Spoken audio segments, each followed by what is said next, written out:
Եթե ուզում ես այս տարի սովորել միայն բարձր գնահատականներով, առանց անքուն գիշերների ու ստրեսի, ապա նայիր այս վիդեոն մինչև վերջ։ Այս վիդեոյում ես ձեզ հետ կկիսվեմ 10 աշխատող լայֆհաքով, թե ինչպես կարող եք հեշտ հիշել դասերի նյութերը, քիչ ժամանակ ծախսել դասերի վրա ու միևնույն ժամանակ ստանալ բարձր գնահատականներ։ Ձեր հետ կիսվելու եմ սովորելու հետ կապված տարբեր մեթոդներով, որոնք ես ինքս կիրառել եմ։ Առաջին սովորելու մեթոդը նախ ինքներդ ձեր մեջ պետքա հասկանաք, թե դուք ինչպես եք ավելի հեշտ յուրացնում նյութը, դասերը։ Օրինակ, ես ավելի հեշտ յուրացնում եմ գրելով։ Ես բոլոր թեմաները, որոնք նստում եմ սովորելու, պետքա պարտադիր գրեմ։ Եթե ես չեմ գրում որևէ նյութ, ես դա չեմ սովորում։ Ես շատ կուզենայի ուղղակի դասը կարդալով սովորեի, պատմեի, չգիտեմ, անգիր անեի, բայց դա իմ մոտ չի ստացվում։ Ես մենակ կարողանում եմ սովորել գրելով, կոնսպեկտելով նյութերը։ Ու այդ պատճառով ես 3 տարի սովորել եմ քոլեջում ու ուղղակի նայեք, թե քանի տետր ունեմ քոլեջից մնացած։ Դեռ իրականում շատ ավելի շատ տետրեր ունեմ, սրանք իմ էսթետիկ տետրերն են։ Ոչ էսթետիկ տետրեր էլ ունեմ, էլի լիքը, ուղղակի ստեղ նայեք, էլի ու այս բոլոր տետրերը գրած են։ Բոլոր տետրերը այսպես ես գրել եմ։ Ձեռագիր, պատկերացնում եք ինչ հավես եմ ունեցել, որ նստել գրել եմ։ Բայց եթե ես ժամանակ չծախսեի, չգրեի, ես չէի սովորելու։ Մի խոսքով դուք ինքներդ ձեր մեջ պետքա հասկանաք, թե ոնց եք հեշտ յուրացնում նյութը։ Մարդիկ կան ուղղակի կարդալով կարողանում են սովորել, մարդիկ կան լսելով, մարդիկ կան իրանց պետքա ինչ-որ մեկը կողքից բացատրի, որ իրանք սովորեն։ Եթե օրինակ դուք գրելով եք կարողանում ավելի հեշտ սովորել, խորհուրդ կտամ դասերը ուղղակի կարճ կոնսպեկտեք տետրի մեջ գրեք։ Օրինակ իմ նման կարող եք այսպիսի գեղեցիկ տետրեր գնել ու մեջը գրել։ Այսպիսի գեղեցիկ տետրերը ինձ շատ են մոտիվացնում, ես նստում եմ ու բավականին գեղեցիկ գրում եմ։ Եթե ձեր մոտ ավելի հեշտ տպավորվում է լսելով սովորելը, ուրեմն կարող եք սովորական դասը ուղղակի նստել կարդալ, միացնել հեռախոսի ձայնագրիչը, ձայնագրել ձեր այդ կարդացածը ու մի քանի անգամ լսեք։ Եթե դուք բացատրելով եք սովորում, հա պարտադիր ինչ-որ մեկը ձեզ պետքա թեման բացատրի, ապա խորհուրդ կտամ ձեր դասարանի կամ կուրսի ամենալավ սովորողի հետ լավ լինեք ու իրան խնդրեք, որ դասը գոնե մի անգամ ձեզ բացատրի։ Մի խոսքով սա առաջին մեթոդն է, երկրորդ ամենակարևոր մեթոդը։ Անկամ եթե դասատուն կամ դասախոսը ձեզ թույլ է տալիս, որպեսզի գրքից օգտվեք, այսինքն պատմելու ընթացքում ձեզ ասում է, հա, լավ, կարող ես մի երկու տեղ նայել, օգտվել, ու դուք գիտակցում եք ինչ-որ պահի, որ չեք կարողանում առանց գրքին նայելու պատմել։ Դա շատ դաժան բան է, որովհետև եթե դուք ամեն երկու նախադասությունը մեկ ինչքան է լավ սովորած լինեք, ձեր մեջ իմանաք, որ դուք շատ լավ եք սովորել։ Այդպես դասախոսը որ տեսնի, որ դուք երկու նախադասությունը մեկ նայում եք տետրին, գրքին, իրանց մոտ տպավորվելու է, որ դուք նյութին բացարձակ չեք տիրապետում, չեք սովորել ու կստանաք 7, 8, 6, չեք ստանա հաստատ 9, որովհետև ձևը այդպես է, էլի իրանց մոտ այդպես է տպավորվում, ինչքան էլ ուզում եք լավ սովորած եղեք, եթե օգտվում եք գրքից, ուրեմն չեք սովորել։ Բա լավ, ինչ անեմ, չեմ կարողանում առանց գրքից օգտվելու սովորեմ, ասեմ, մի նայեք գրքին, ուղղակի պատմեք այն, ինչ այդ պահին հիշում եք։ Դուք այդ պահին, եթե ինչ հիշում եք, արագ-արագ այդ պատմեք, դասատուի դասախոսի մոտ տպավորվելու է, որ վայ, ինքը արագ-արագ պատմեց, վերջ, ինքը գիտի դասը։ Իրանք չեն էլ խորանալու, դուք որ նախադասությունը բաց թողեցիք, որ մասը չասեցիք, իրանց մոտ կարևոր է այդ տպավորությունն է առաջին։ Նույն չեմ ասում իհարկե 3 թերթանոց դասը 2 նախադասությամբ պատմեք, վերջացրեք, բայց օրինակ եթե այդ նույն 3 թերթանոց դասը մի թերթով պատմեք, իրանք հաստատ դա կընդունեն ավելի լավ, քան որ երկու նախադասությունը մեկ նայեք, կարդաք, չգիտեմ, պատմեք, չգիտեմ ինչ անեք, ու վերջում կանգնեք, ասեք, բա ես սովորել էի, բա որ սովորել էիր, պատմեիր, ոչ թե կարդայիր։ Մեզ միշտ տենց են ասել դպրոցում, քոլեջում։ Երրորդ մեթոդը սովորելու հետ կապված, ուղղակի դասատուի դասախոսի հետ պահեք կոնտակտ։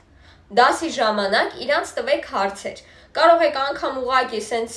աչքներդ գցեք գրքի վրա ու ինչ-որ հետաքրքիր հարց մտածեք տակ այդ պահին, դա իրականում շատ լավ բան է, որովհետև դասատուի դասախոսի մոտ տպավորություն է առաջանում, որ դուք դասը սովորել եք ու ինչ-որ բան տենց պահի տակ ձեր համար անհասկանալի է մնացել։ Իրանք դա բավականին շատ գնահատում են, իհարկե ոչ բոլորը, բայց մեծամասնությունը դա հաստատ կգնահատեն, եթե դուք տաք իրանց ինչ-որ հարցեր։ Անձամբ ես քոլեջում միշտ տենց էի անում, ցանկացած դասի վերաբերյալ մի հարց սենց պատրաստում էի, որ տայի դասախոսին, իրականում շատ ժամանակ ինձ անգամ չէր էլ հետաքրքրում այդ հարցի պատասխանը, ես ուղղակի դա տալիս էի, որ դասախոսը տեսներ, որ ես վայ ակտիվ եմ, ես սովորում եմ, ինձ հետաքրքիր է թեման, բայց անգամ կարող էր ինձ ընդհանրապես չհետաքրքրել ինքը ինչա պատմում։ Կներեք։ Չորրորդ մեթոդը։ Շատ մարդիկ, ովքեր փորձում են շատ լավ սովորել, հիվանդագին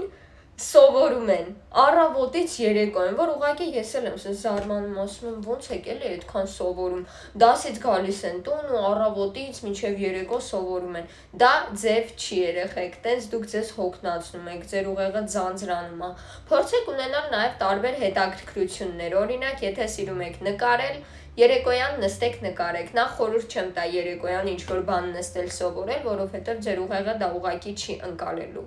Սովորեք ցերեկվա ժամերին, այդ ժամերին ուղեղը ամենահեշտն է ընկալում այդ ինֆորմացիան, որը դուք կարդում եք սովորում։ Հինգերորդ մեթոդը, շատ մարդիկ ասում են, օրինակ գնացիր դասի, քեզ դաս տվեցին, արի տուն, դու սովորի այդ դասը, անկախ նրանից հաջորդ օրը ունեք այդ առարկան, թե ոչ։ Ես կասեմ, որ ես այդպես չեմ արել երբեք, որովհետև եթե ես այդպես գամ տուն, սովորեմ այդ օրվա դասը, բայց հաջորդ օրը չլինի այդ առարկան, լինի այդ առարկան, ասենք մյուս շաբաթ, հենց գա այդ առարկայի օրը, ես այն օրը սովորած դասը ամբողջությամբ մոռացած եմ լինելու, այո։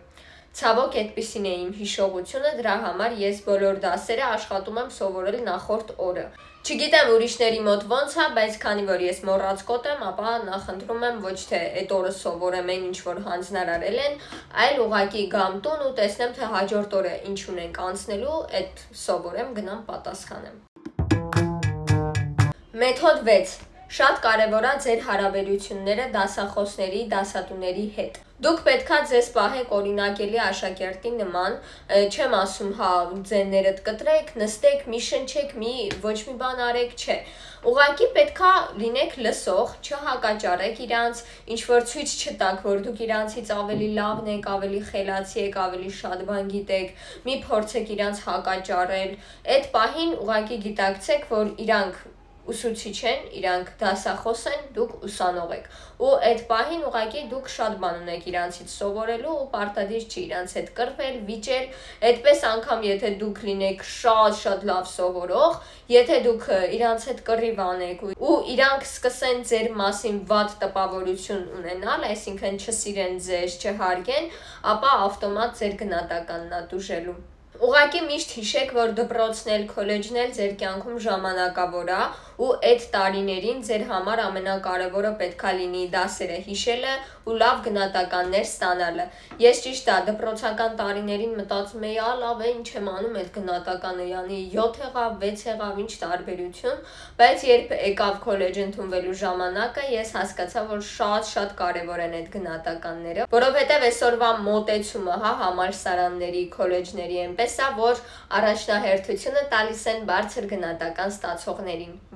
Տարբերակ 7. Երբ դասից գալիս եք տուն, առաջինը սկսեք ամենաբարդ դասից, որը գիտեք, որ ձեզ շատ կհոգնեցնի։ Եթե դուք սկսեք այդ բարդ դասից, դուք այդ բարդ դասը կսովորեք, կավարտեք ու հետո երբ էներգիա չեք ունենա, արդեն այն թեթև դասերը ուղղակի կսովորեք, կանցնեք առաջ։ Տենց ավելի հեշտ է լինում սովորել։ Մեթոդ 8.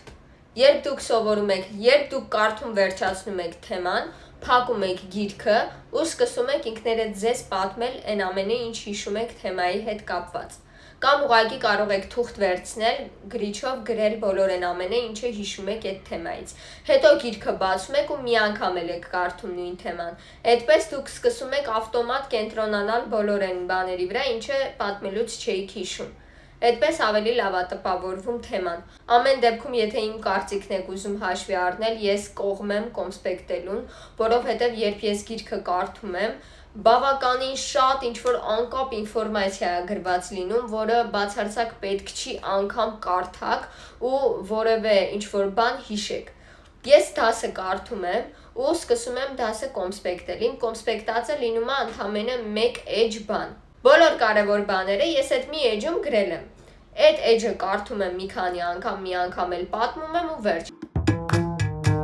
9-րդ մեթոդը դե բոլորիս էլ հայտնի է, որ դպրոցում կան առարկաներ, որոնք մեր ամբողջ կյանքի ընթացքում ընդհանրապես մեզ պետք չեն գալիս, բայց մեզ պետք է այդ առարկայի գնահատականը։ Ուղղակի այդ առարկաների դեպքում ես անգիր եմ անում թեման, գնում եմ, պատմում եմ, ստանում եմ բարձր գնահատական։ Բայց ինչը վերաբերվում է մնացած առարկաներին, ես աշխատում եմ այդ բոլոր առարկաները սովորել շատ մանրամասն ու այնպես, որպեսզի իմ մոտ տպավորվի, ինչ եմ անում ես թեման կարդում եմ ու հետո ինձ հասկանալի ձևով սկսում եմ ինքս ինձ պատմել, բացատրել, այնպես ինչպես որ օրինակ դուք 10 տարեկան երեխային կբացատրեք ինչ-որ բան։ Այդպես ինքս ինձ պատմում եմ, բացատրում եմ ու այդպես ավելի հեշտ եմ յուրացնում։ 10-րդ մեթոդը՝ ակտիվ եղեք դասերին ու պատասխանեք դասատուի տված բոլոր հարցերին։ Անկամ եթե դա սխալ լինի, ոչինչ մի ամաչեք ու պատասխանեք։ Ես դպրոցական տարիներին ինչ հարց տալիս էր դասատուն, ես դա չէի լսում, չէի պատասխանում, իմ հույսը լինում էր այն, որ դե լավ, ինձ դաս կհարցնի, ես դասը կպատմեմ,